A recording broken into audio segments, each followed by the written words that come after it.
Hi, this is Tony Wade, the Compassionate Investor, and I have been maximizing rents pretty much for as long as I've been in real estate. And many people will come to me and they'll say, "What do you mean by maximizing rents?"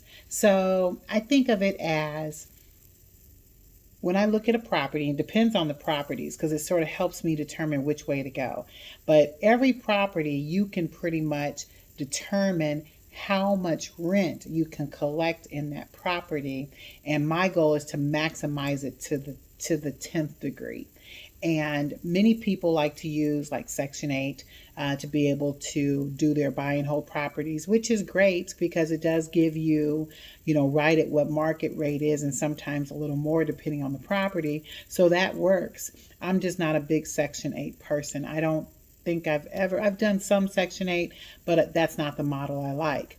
Now you can also partner with agencies and utilize them through a master lease to be able to cover the cost of whatever is going on in that property. That is a good way to maximize rents. You're going to make more than market rate and you'll be able to really know that it's going to be taken care of through the agency.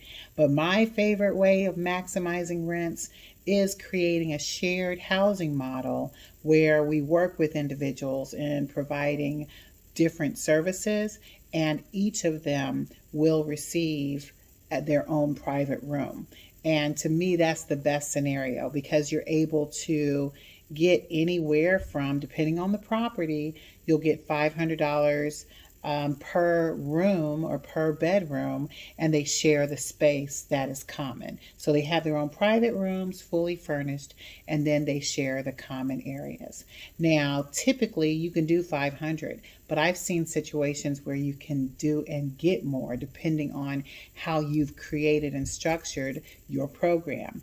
I've seen as high as $1,000 a month. It just depends on what you do to cater to that particular person and provide services. So let's talk about that a little further. Let's say that you had a duplex. And to me, I like duplexes. Some people like single families. I like duplexes because you really can get in there and the expenses associated with that house aren't so great, and you also got maximized rents out of that property. So let's say you have a duplex that has 3 bedrooms on each side. So you're charging the dues anywhere around $500 a month. So now you're bringing in $3,000 on that property that is all gross income. Now, after you take off your expenses, and I generally just take off $1,000, you're still looking at a property that's bringing in $2,000. And depending on where that's located, that's pretty good to get $1,000 on each side on a duplex when you're in an area where the maximum market value is not that high. And that's what I call maximizing rents. And that model has worked well for me over the years. That's predominantly what I focus on. But in that shared housing model, we wrap around services to really make it maximized. And there's multiple ways that you can do that. So those are the type of things that we talk about when we look at maximizing rents. And the way in which I put this together, it is definitely a case-by-case situation, and you do want to make sure that you've looked at every avenue related to that property. Now, a couple of things I want to cover first. As you look at that particular model of a shared housing model, there's one thing that I want you to keep in mind. In that model that I gave, I don't want to say that those are guarantees coming into it. I just know with me and with the successes I've had with it, those are general numbers that I work with. And we've been able to get more than that per property depending on how I wrapped around services.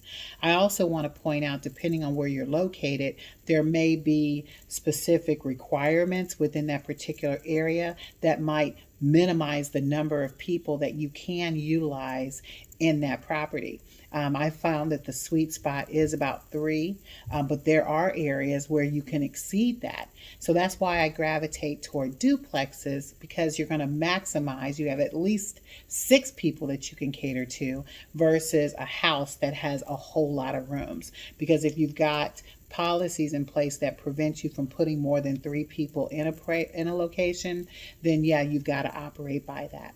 Now, there are ways that you can go to the next level and be able to get it approved, but those are steps that you would have to follow through the particular city that you live. So that is what maximizing rents are. And if you want to hear more about how to do that, definitely subscribe below. I talk about this all the time. If you've got questions, ask me questions so that I can answer them for you and give me comments about this information about maximizing rents. I love doing this, and everything, as I said, is a case by case basis. You want to look at the particular area that you are considering buying and figuring out how you can maximize rents, because there's so many more ways that you can do it, but that's what it is in a nutshell.